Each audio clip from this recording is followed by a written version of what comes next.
August 23rd, 1942. December 1st, 1942. November 19th, 1942. November 23rd, 1942. September 13th, 1942.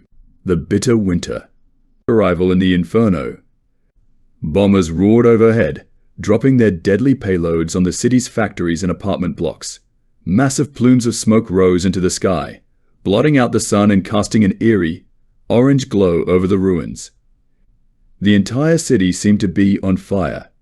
Explosions echoed through the air, sending shockwaves that vibrated in our chests. Even though we were far from the front lines, we could already hear the rattle of machine guns and the sharp crack of rifles in the distance. By the end of September, the city was a shattered ruin. The once proud buildings were now crumbling shells, filled with the dead and dying. The Volga ran red with blood, and the nights were filled with the cries of wounded men, calling out for help that never came.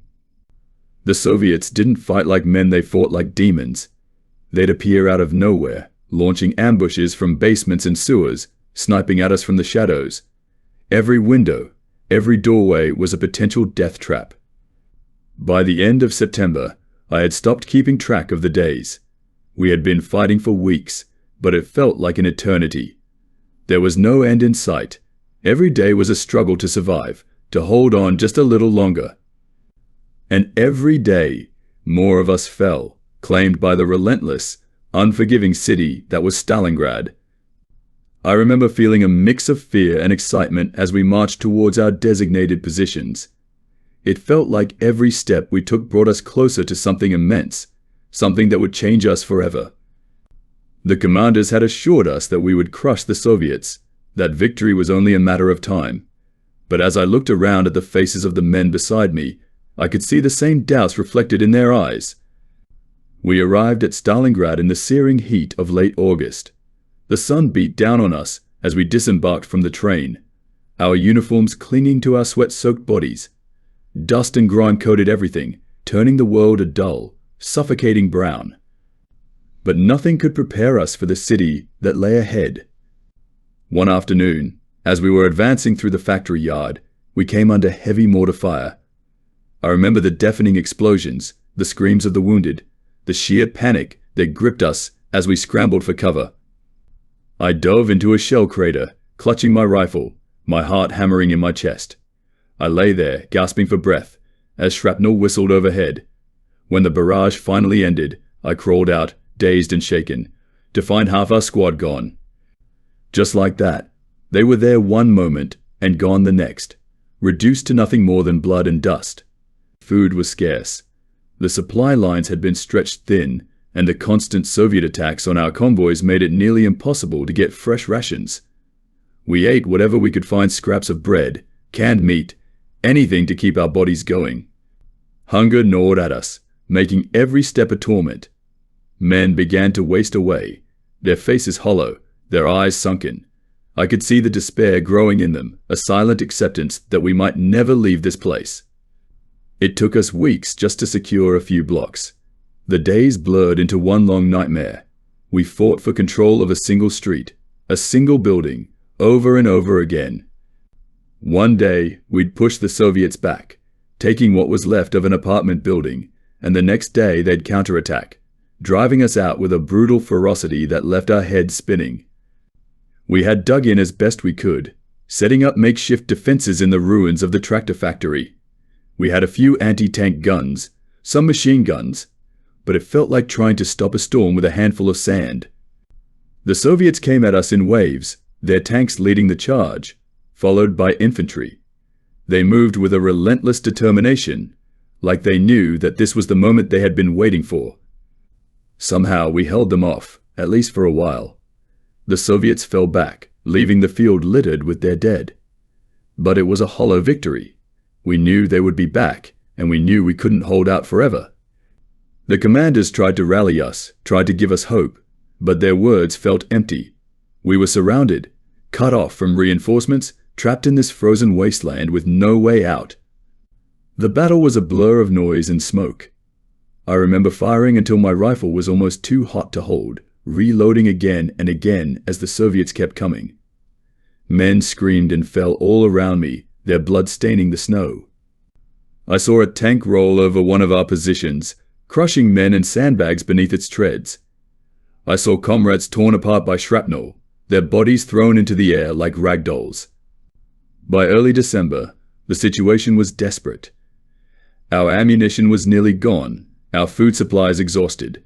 We were living on scraps, melting snow for water, doing anything to stay alive. The Soviets were closing in, tightening the noose around us. Every day, their lines moved a little closer, their artillery pounding us without mercy. I don't remember exactly when it happened, but one night, I decided I couldn't take it anymore. I was tired of the fighting, tired of the cold, tired of watching my comrades die one by one. I just wanted it to end, one way or another. Eventually, I found myself on the edge of the Volga. The river was frozen, a vast expanse of ice stretching into the darkness. I stood there for a long time, staring at the opposite bank, wondering what would happen if I just started walking. But I knew it was impossible. The Soviets were waiting on the other side, and even if I made it across, there was nowhere to go. Our regiment was assigned to the northern sector of the city, near the tractor factory. The Soviets were putting up fierce resistance, and the factory complex had become a battleground. The Russians fought like cornered animals, and every building, every floor, every room was contested. We had to clear the factory floor by floor, room by room, under a constant hail of bullets and grenades. The cityscape was a vision of chaos. From the moment we set foot in Stalingrad, it felt like we had entered a different world. The Volga River stretched out like a boundary between life and death. On one side, the Soviet forces, desperate and tenacious. On the other, just the Wehrmacht, determined to take this city that Hitler had deemed essential. The factory was a hellscape. The massive machinery, once used to build tanks, now lay twisted and mangled.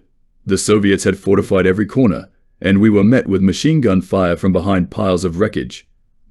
The air was thick with the smell of burning metal and the acrid stench of cordite.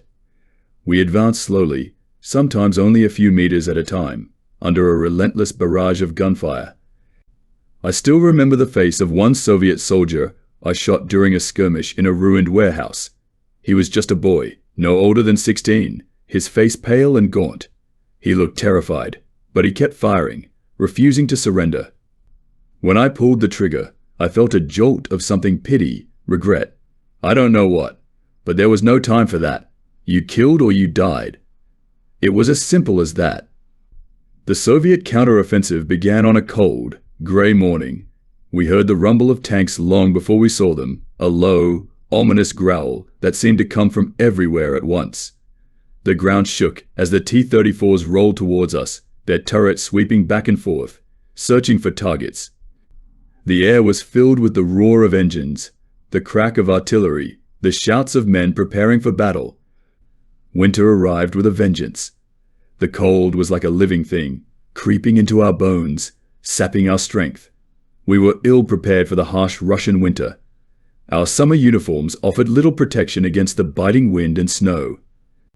We tried to scrounge whatever we could, blankets, coats from the dead, but it was never enough. The temperature plummeted, and frostbite became as much of a threat as the Soviets. I was positioned behind a pile of rubble, my hands trembling as I clutched my rifle. The cold had made my fingers numb, and I could barely feel the trigger under my gloved hand. I watched as the first wave of Soviet soldiers advanced, their bodies silhouetted against the snow.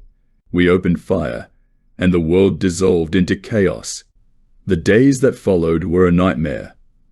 The Soviets kept up the pressure, launching attack after attack, chipping away at our defenses. Our lines began to crumble, and morale plummeted. Desertions increased, and those who tried to escape were shot as traitors. It didn't matter. We all knew what was coming. I slipped away from my position, moving through the ruins like a ghost.